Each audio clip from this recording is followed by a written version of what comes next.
everyone, it's Cass. Welcome back to my channel, What Cass Read. Today we're going to do my magical readathon O.W.L.s wrap-up. In total, I was able to read 5 books for the O.W.L.s readathon 2018.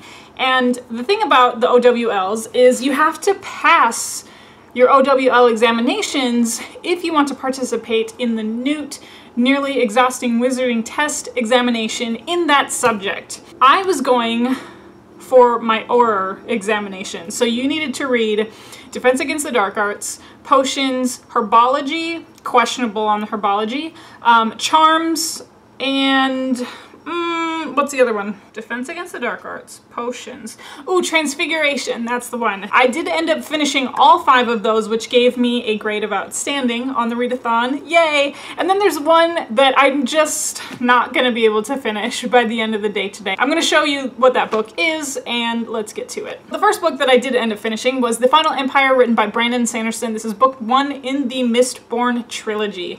There is already a full spoiler-free and spoiler review of this on my channel, so you know that I ended up giving this book 5 out of 5 stars. I loved it. I don't know what else there is to say about this. So for the next readathon, which is starting today that I'm filming, Sunday, and that is the One Readathon to Rule Them All, hosted by Ashley over on her channel, which is Don't Have a Degree in Reading, entirely all fantasy readathon. So I'm going to be reading the rest of the Mistborn trilogy. I just don't know what else there is to say until I even get to the next bit of books. Just know that I'm heartbroken, I am enlightened, I'm enlivened. I loved this book, so 5 out of 5 stars, and it was a really great way to start the readathon. I read this for my potions examination, since the potions exam you had to read a book that dealt with alchemy, and I felt like the elementic powers would be a perfect way to accomplish that. So after I got done reading The Final Empire, I was a little bit of an emotional wreck. So I needed to read something that I knew would just like pick me out of that immediately, because I had more books that I had to read for the readathon. So the book that I ended up choosing for that, this is Soulless, written by Gail Carriger.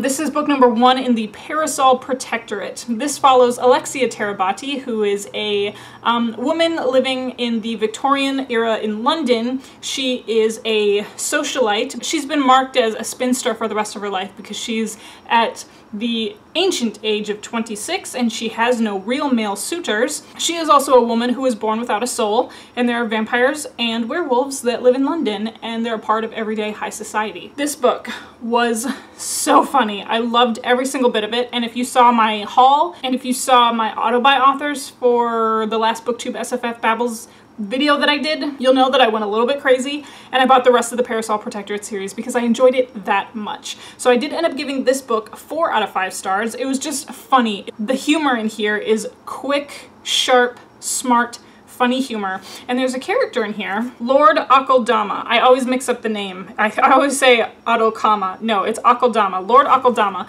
who is this flamboyant vampire, and he is everything that I wish that Magnus Bane was. I know there's a big Magnus Bane camp here on BookTube, and I liked Magnus Bane, but I'm telling you, Lord Akeldama is so much better than Magnus Bane. I read this for my Transfiguration examination because you had to read a book that dealt with shapeshifters, so I felt like vampires and werewolves were a perfect match for Transfiguration. I love this book. This is Nevermore, The Trials of Morrigan Crow, written by Jessica Townsend. I tweeted out when I updated my Twitter feed of the books that I've read this year. The only thing I had to say about this book was that this is the first book that made me feel all the same feelings and excitement as when I read Harry Potter for the first time. And that I can think of no higher praise than that. So this is the book that I read for the Defense Against the Dark Arts examination because you had to read a book that dealt with secret societies. This is a book about a young girl named Morrigan, and she is on the eve of her 11th birthday, and she is a girl that all of the town's bad luck is pinned on her because she was born on a very unlucky day. So anything bad that happens in the town, it's automatically Morrigan's fault. On the eve of her 11th birthday, she's just kind of wishing that she could start going to school with some of the other kids and start planning for her future, but she just knows that on her 11th birthday she's going to die because all the kids who are born on Eventide, this unlucky day, die on their 12th birthday. so she knows that this is going to be her last year of life. But before the clock strikes midnight, as these things usually happen, a mysterious figure comes and whisks her away to the town of Nevermore, and then we begin this super amazing magical journey. Like, it has the right elements of Harry Potter, but it's not Harry Potter. But it made me feel the things that Harry Potter made me feel. Everything was new, everything was magical, and every brand new magical thing was something that Morrigan was learning about. The technology, to the characters, to the city that she's living in, to maybe her magical abilities, to the magical abilities of the people that are around her. It was so much fun. As soon as I put this book down, I could not stop thinking about it. I thought about it for like a full week after I got done reading it, and it just made me really anxious for the next book. I get a little bit sick and tired sometimes of middle grade when they dumb down the writing for a younger reader. This doesn't do that. Like, it's still young and it's still a little bit simple in its delivery, but it doesn't underestimate the reader, and I think adults can enjoy this just as much as a middle grade or a younger reader. So I gave this 5 out of 5 stars. And the next book that I read, this is Windwitch, written by Susan Dennard. This is book number 2 in the Witchland series, and this was another like crossover O.W.L.s Readathon plus BookTube SFF Awards, so this was nominated for the Best YA category. It takes off right where we left off from book number 1, which is Truthwitch. I do already have a spoiler-free and spoiler review of this up on my channel as well. And this time we follow Prince Merrick, who is one of our 4 main characters from the first one. Everybody thinks that Prince Merrick is dead, but that's him on the cover right there, and he is most certainly not dead. And so this is him trying to enact his revenge, enact his own form of justice, while everybody thinks that he's dead and nobody knows that he's alive. We do also follow Safi Isoult, we follow Adowin, and we also meet a new character, and I ended up enjoying this one a little bit more than Truthwitch. I think because by the time I got to this one, I had just let go of Susan Dennard's slight shortcomings with Truthwitch, which for me was the world building, and I just read this. And I think everybody who commented on my Windwitch, or I'm sorry, on my Truthwitch video, they also said the same thing, that like by the time they got to Windwitch, they were just able to enjoy it, and that's how I felt. So I gave this 4 out of 5 stars. And this is a book that I read for my herbology O.W.L. examination, and that's because you had to read a book with nature-related word in the title. All right, so this is Windwitch, written by Susan Dennard. Okay, and then the final book that I did end up completing for the readathon, this is Malice, written by John Gwynne. This is book number 1 of the Faithful and the Fallen series, and I ended up reading this for my charms examination because that was just read a fantasy book. So I was like, check. I read this book because my friend pressured me to. That was like the main reason why I picked up this whole series.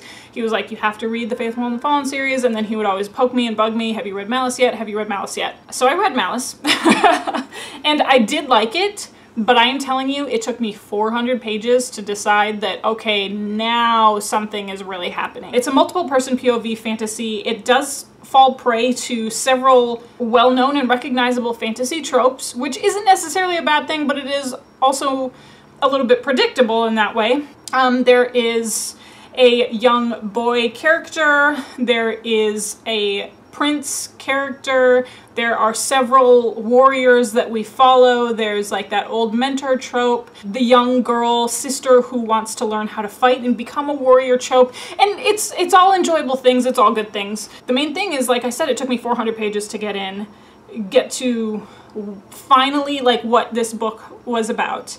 Because I felt like the first 400 pages were just pieces on a chessboard being set, and like the players were moving, but it wasn't until we get to 2/3 of the way through the book that key players finally start making their moves, and it's not just pawns making their moves, you know what I mean? We are living in the Banished Lands that used to be ruled by giants, and there's a prophecy that is old and forgotten, but it's this prophecy that when these certain signs and events start happening, that the giants will return and that there will be a god war between good and evil. Really enjoyable.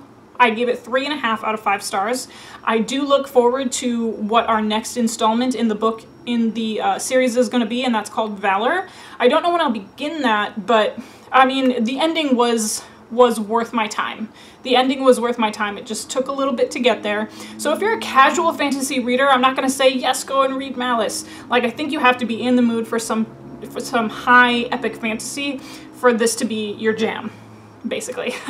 So this was Malice, written by Gwynne. Okay, so then I wanted to acknowledge this is Obsidio, written by Amie Kaufman and J. Kristoff. This is book number 3 in the Illuminae files. I'm currently reading this. I am halfway through it, almost halfway through it. I'm not going to be able to finish this. I wanted to finish this for my arithmancy O.W.L.s, and that's to read a book with numbers on the cover. I'm really saddened that I won't be able to get through this because I thought I was just going to fly through it because of the way that I flew through Gemina and the way I flew through Illuminae. Maybe after slogging through Malice, I just like got a little bit slower in my reading pace and I just haven't wanted to pick this up. Plus, to be honest, I've been doing some fun things over the weekend and just haven't really felt like picking up a book because I've been doing other stuff.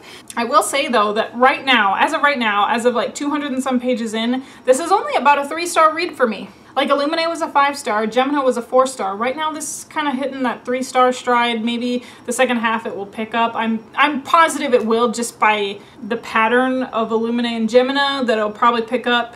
So we'll see what I end up finishing this book as. I want to be an overachiever, just like in one subject, right?